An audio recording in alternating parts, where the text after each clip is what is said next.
Mais uma vez, boa tarde, mais uma vez, seja muito bem-vindo. Nós estamos ao vivo, são 15 horas e 30 minutos pontualmente pelo horário de Brasília. Eu sou o Kleber Werneck e a partir de agora você confere comigo as principais notícias nesta edição da tarde do Redação HIT. E olha, nós vamos começar essa edição falando sobre uma quadrilha que aplicava golpes em idosos nos caixas eletrônicos. Os criminosos foram presos em São Paulo. E o Caio Veríssimo está no DOP, que é a Delegacia de Operações Policiais e Estratégicas, que fica aqui no centro de São Paulo e vai trazer para a gente as informações atualizadas. Boa tarde, Caio. Boa tarde, Kleber. Boa tarde a todos que nos acompanham aqui.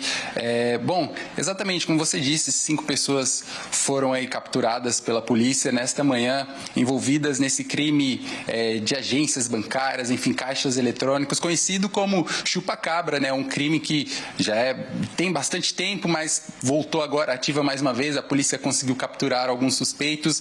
E, bom, para explicar exatamente tudo o que aconteceu, como chegaram até essas pessoas, a gente está aqui com o delegado Farabolini, vai conversar com a gente. Delegado, muito obrigado por nos receber. Conta pra gente como que é a atuação desses bandidos. Boa tarde. Boa tarde. Boa tarde aos telespectadores. Muito bem, funciona da seguinte forma. O delito é o furto mediante fraude. Eles atuam dentro dos bancos, na área das caixas eletrônicas. Dos caixas eletrônicos, certo? Então, o que eles fazem? Eles ficam esperando as suas vítimas. Esperam as vítimas. Quem são as vítimas? Principalmente idosos. Aí, quando a vítima chega, ele vai lá, oferece uma ajuda. Né? O idoso normalmente não consegue mexer no caixa eletrônico e tal. A senhora deseja uma ajuda, etc. e tal. Bom, infelizmente, muitos ou pedem ou aceitam ajuda, o que não se deve fazer. O que se deve fazer? Não aceitar ajuda de ninguém, de absolutamente ninguém, que é estranho,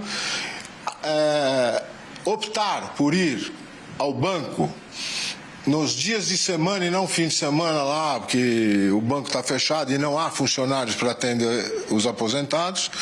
E, obviamente, falar com o funcionário competente lá, que tem o crachá credenciado, eles são gentis, atendem os idosos. Aí, por que chupa-cabra, né? É o nome da operação. Eu digo, é o falso bondoso, o falso bom samaritano, que vai lá no idoso, na senhora idosa, olha, quer uma ajuda, tal, olha, eu aceito, ou senão ela pede, vamos lá. Tudo armado ali no furto mediante fraude. Por quê? Porque, na verdade, eles usam desse artifício e desse ardil para ilaquear a boa-fé da vítima, né? Nesse sentido. Então, acontece isso. Aí, qual é o conselho que nós damos? É muito fácil.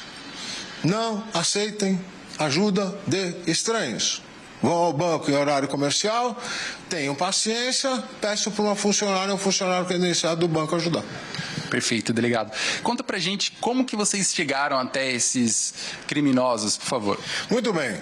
Essa investigação, bom, não é a primeira operação que envolve exatamente esses bandidos, né, que ficam nos caixas eletrônicos, ali ilaqueando a boa-fé dos idosos. Bom, mas essa em especial, com 5 presos, né, começou em Palmital, na região de Assis, de interior de São Paulo. A investigação muito bem feita por Assis, muito criteriosa, fez com que o DOP de São Paulo, através da Divisão de Capturas e do Garra, né, conseguissem lograr êxito em prender 5 desses criminosos que fazem parte dessa associação criminosa. Então, a investigação começou em Assis e eles foram presos aqui na Zona Leste de São Paulo. Perfeito. Bom, só para a gente encerrar, então, conta mais uma vez para a gente por que os criminosos eles atuam mais com as vítimas idosos, né? Por que eles escolhem esse tipo de vítima? Bom, pelo fato dessas vítimas serem mais vulneráveis.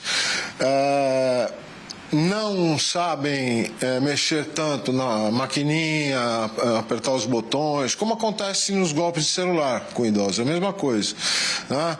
Então, como eles são mais vulneráveis, os bandidos já ficam lá na espreita. Chegou um idoso, uma idosa, para pegar sua aposentadoria, ou aquela reserva que foi guardada durante anos de trabalho, eles ou oferecem, como eu falei, ajuda, ou os próprios idosos pedem. Normalmente eles oferecem.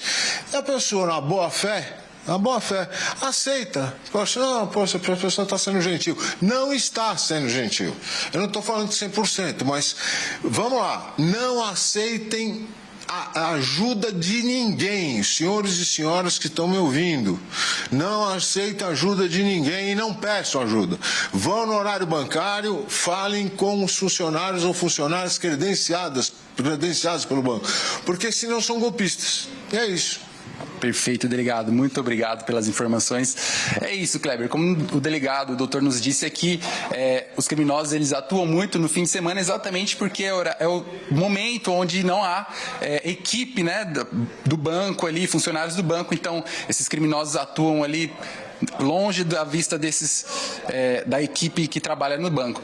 Daí todas as dicas que o nosso delegado passou para os nossos telespectadores. E é isso, eu volto com você aí no estúdio.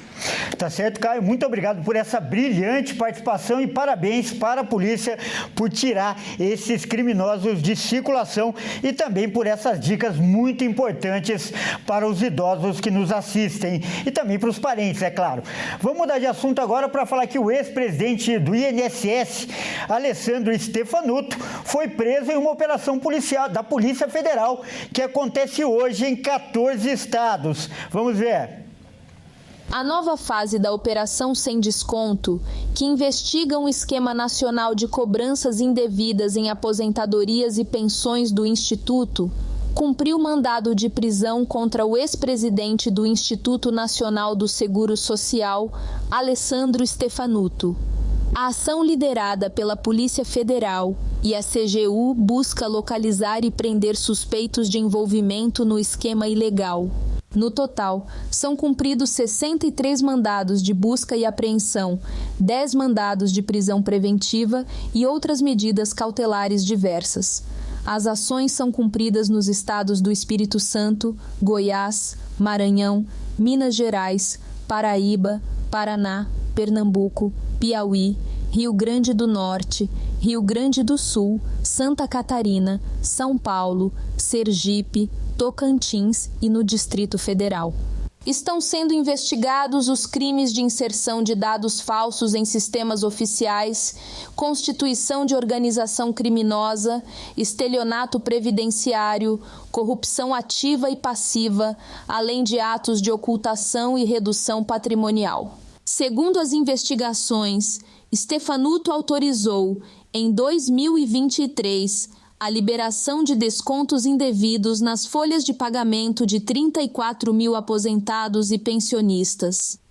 A medida teria beneficiado diretamente a Confederação Nacional dos Trabalhadores na Agricultura. De acordo com investigação, de 2019 a 2024, aposentados e pensionistas do INSS foram vítimas de associações e sindicatos que descontaram mais de 6 bilhões de reais de seus benefícios. E essa semana completa um mês que o professor universitário aposentado está desaparecido no Rio de Janeiro. A gente tem mostrado essa história aqui. E nossa reportagem agora conversou com o filho dele, que falou sobre o drama da família e também a esperança de encontrar o pai que sofre de Alzheimer. Vamos ver. O filho do professor, Pedro Petralha, contou que o pai conhecia bem o caminho e já havia subido o Morro da Urca com ele no início do ano. Imagens de câmera de segurança registram o momento que ele entrou no elevador do prédio. E depois, já sem camisa, na entrada da pista Cláudio Coutinho, que dá acesso à trilha do Morro da Urca, na zona sul do Rio. Essa foi a última vez que o professor aposentado foi visto. Antônio Petralha, de 70 anos, foi visto pela última vez no dia 12 de outubro. De lá para cá, já faz um mês que as buscas prosseguem, mas sem sucesso. Ele costumava fazer caminhada todo dia, ele saía para caminhar. Ele caminhava no aterro do Flamengo, Então, ele não tinha o hábito de ir para essa trilha em específico ou fazer trilhas, nada do tipo. Ele caminhava, corria pelo aterro. Ele era uma pessoa muito atlética, assim, muito bem fisicamente. Ele tinha esse princípio de Alzheimer, né? Então ele era diagnosticado desde 2021, mas assim, não era um Alzheimer que tirava a independência dele, né? Ele conseguia fazer tudo sozinho. Ele movimentava, enfim, conta financeira dele, ele saía, conseguia usar o cartão de crédito, fazia compras, fazia tudo que ele precisava fazer, comia fora. E, enfim, assim, não era nenhum tipo de Alzheimer que impossibilitava ele de fazer as ações que ele precisava fazer no dia a dia. O professor sofre de Alzheimer, mas seguia recomendações médicas de praticar atividades físicas regularmente. A esposa de Antônio acompanhava o trajeto por meio de um rastreador. O último sinal do equipamento foi registrado às 5h30 da tarde, na própria trilha do Morro da Urca. Desde então, familiares e voluntários têm feito buscas por conta própria, espalhando cartazes pela cidade, com informações sobre o desaparecimento. As imagens de câmeras de segurança já foram analisadas, mas até o momento não há pistas concretas sobre o paradeiro do professor. Mesmo assim, a família não perde as esperanças. Então, a comunicação com a polícia tem sido um pouco difícil, né? Eles não dão muita transparência do que eles têm feito pra gente, mesmo a gente tentando contato com eles. Os bombeiros, desde o primeiro dia, eles fizeram uma busca bem extensa pela mata, né, da trilha da Urca, da região da Urca. Eles levaram cachorros, né, 5 cães diferentes, tanto de faro humano quanto de cadáver. Tiveram voos de drone também, helicóptero com câmera térmica por toda a mata. Então, assim, a questão da mata, os bombeiros descartaram com a possibilidade. E essa comunicação da polícia com os bombeiros tem sido também bastante lenta, né? Pelo sentido de que a polícia continua com essa possibilidade de que ele esteja na mata, né? Que ele tenha se perdido por lá e ficado por lá, e os bombeiros não encontraram. E até hoje a polícia ainda não recebeu o relatório dos bombeiros, né? Das buscas que eles fizeram na primeira semana, já se passando um mês agora. E a gente fica nessa expectativa, assim, de quais são as medidas que estão sendo tomadas pela polícia, né? Se virem ele, desconfiarem de ser o professor Antônio, que avisem o de denúncia, né? Se é possível, também tirem uma foto que possa nos enviar e nos ajudar a comprovar, né, que seja ele, porque a gente está desesperado, né, em busca de respostas, querendo saber se ele, enfim, pode ter acabado em algum abrigo, está sendo ajudado por alguém. Então, assim, a ajuda da população é muito importante nesse momento também, de caso, né, tenha algum tipo de avistamento dele, que possa nos informar e informar a polícia também, o Disque Denúncia. Olha só, a brasileira Daniela Mares, que foi presa no Camboja por porte ilegal de drogas, a gente mostrou essa história aqui também, ela foi condenada a 2 anos e 6 meses de prisão. Presa há cerca de 8 meses no Camboja, a brasileira Daniela Mares Costa Oliveira, de 35 anos, foi condenada a 2 anos e 6 meses de prisão por porte e uso de drogas. De acordo com a Lorena, irmã de Daniela, a condenação ainda permite recurso e agora a família busca apoio do Ministério de Relações Exteriores, o Itamaraty, para auxiliar na defesa da brasileira que está sem advogado no país estrangeiro. Daniela vivia em João Pessoa até o início deste ano, mas partiu para o país asiático após receber uma proposta para trabalhar na função de telemarketing com tradução. No dia 26 de março, a brasileira foi encontrada pela polícia em uma espécie de complexo, em que foi acusada de estar em posse de 3 pílulas de drogas. O local, porém, seria onde a brasileira era mantida à força por uma quadrilha de tráfico humano, segundo denuncia a família de Daniela daqui do Brasil. Para a própria família da brasileira, criminosos enviaram mensagens se passando por ela, afirmando que ela precisaria pagar uma multa para sair do país. De acordo com Lorena, a família chegou a depositar R$27 mil, mas não sabe quem recebeu os valores. Vamos fazer agora um giro de repórteres pelo país para saber o que é notícia nesta quinta-feira. E olha só, a gente começa, infelizmente, com uma notícia muito triste.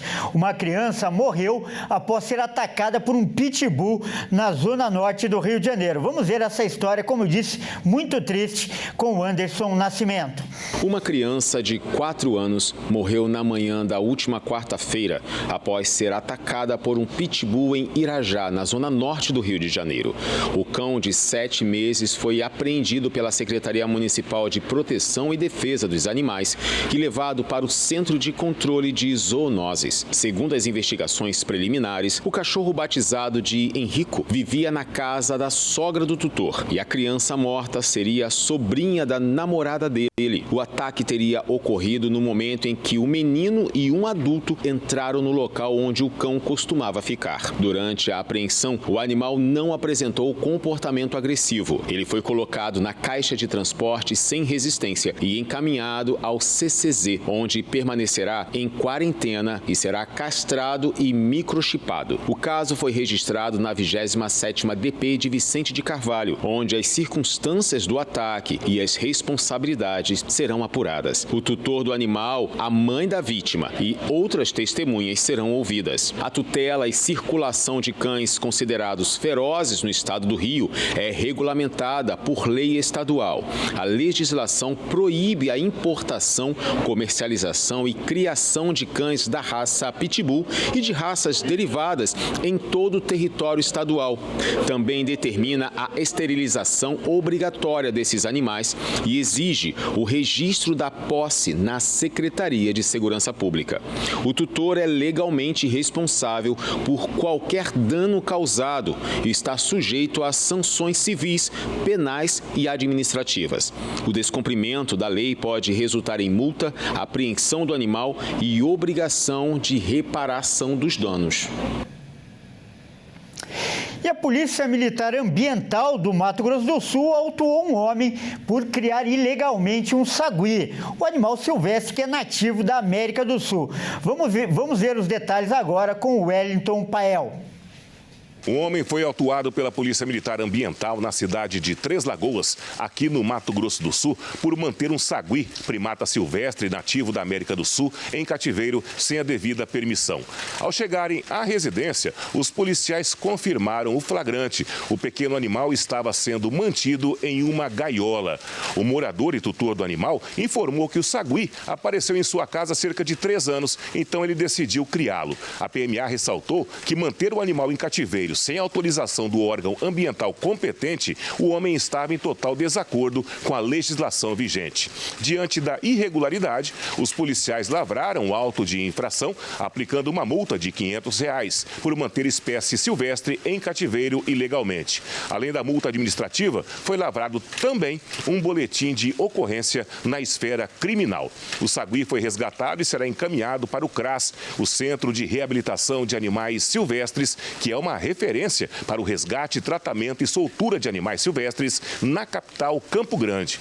A posse legal pode levar à detenção de 6 meses a 1 ano, multa e apreensão do animal. Pena que pode ser mais leve ou até mesmo não ser aplicada se o animal silvestre não for considerado ameaçado de extinção.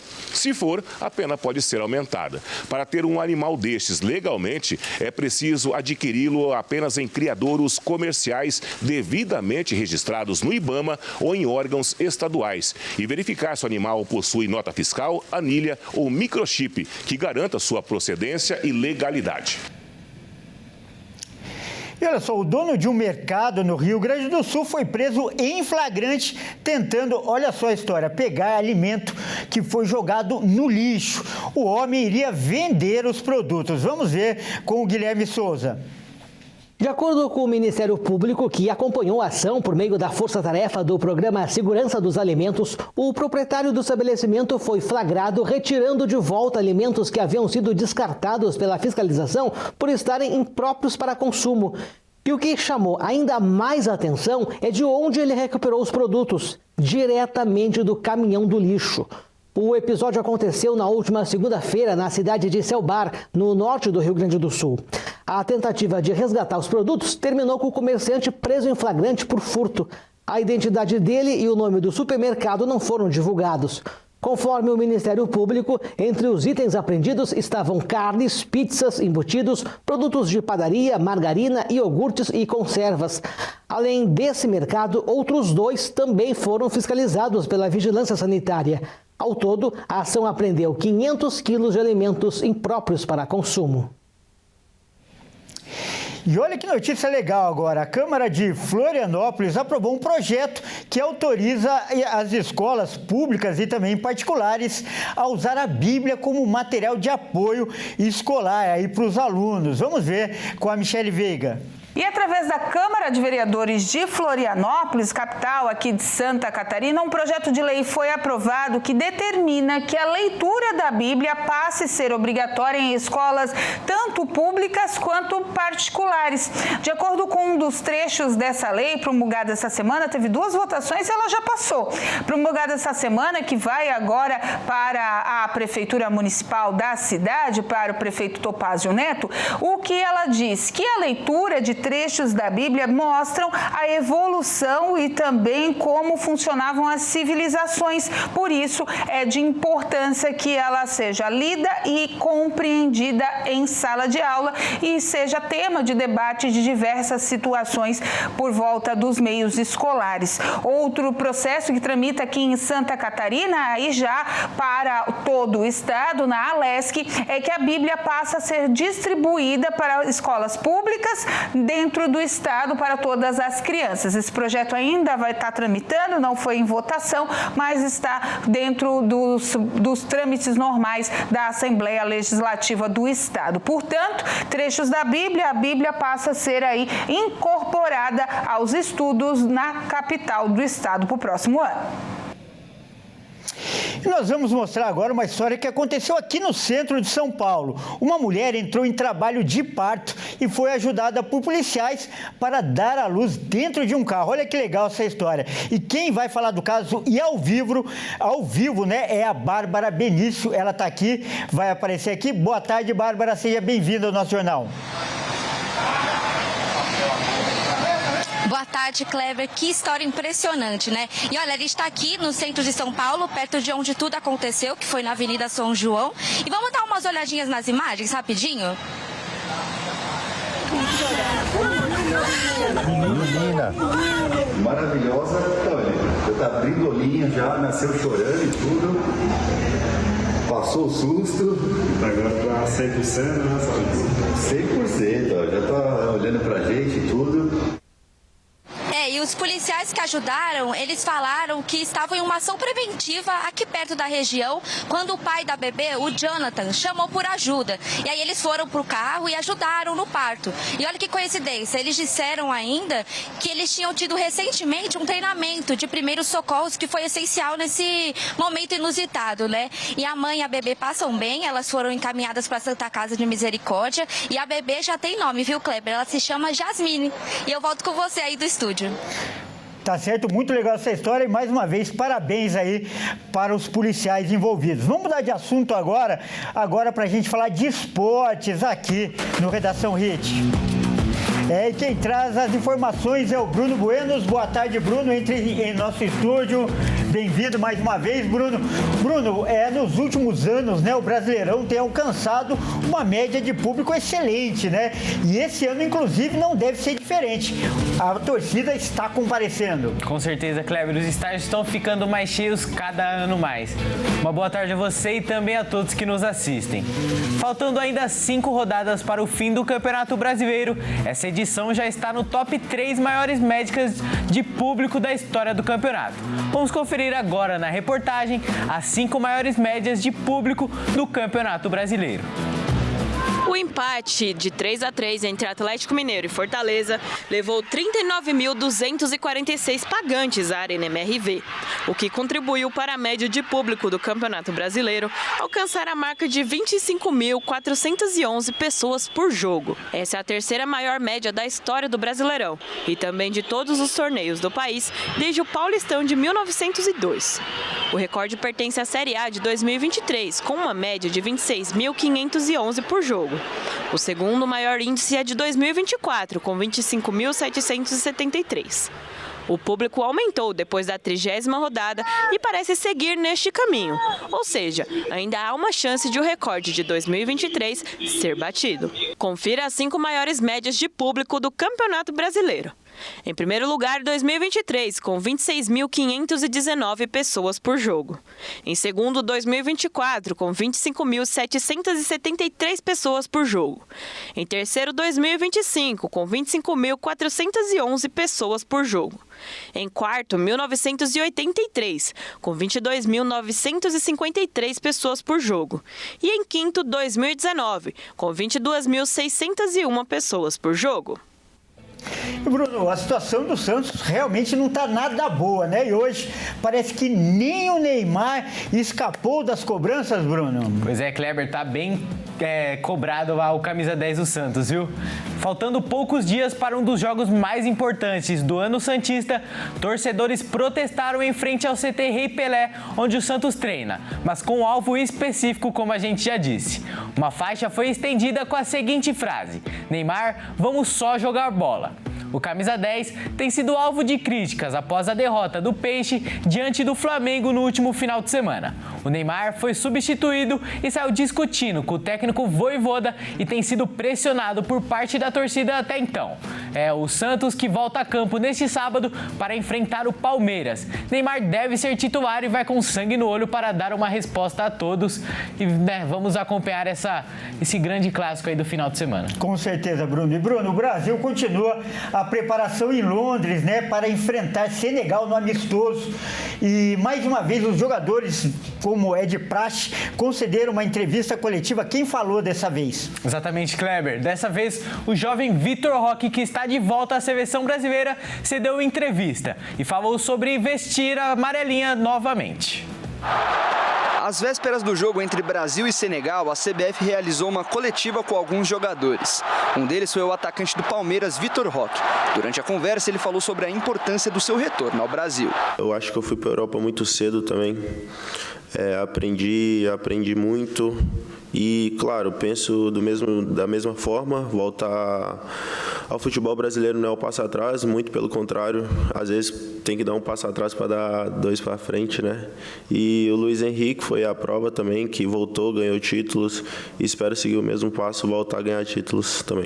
O Tigrinho também revelou que não voltou muito bem psicologicamente ao Brasil e que, por não ter tido um bom desempenho na Europa, chegou sem confiança ao Verdão. Quando eu voltei da Europa, voltei mal, assim, psicologicamente, sem confiança nenhuma, e quando eu estava também no Palmeiras, sem confiança, e o professor Abel depositou essa confiança em mim, mesmo mal, eu sempre falei com ele, me colocava nos jogos, e claro, ter uma sequência para o jogador é muito importante para retomar essa confiança, e graças a Deus consegui ir fazendo meus gols, assistência, e hoje estou aqui na seleção.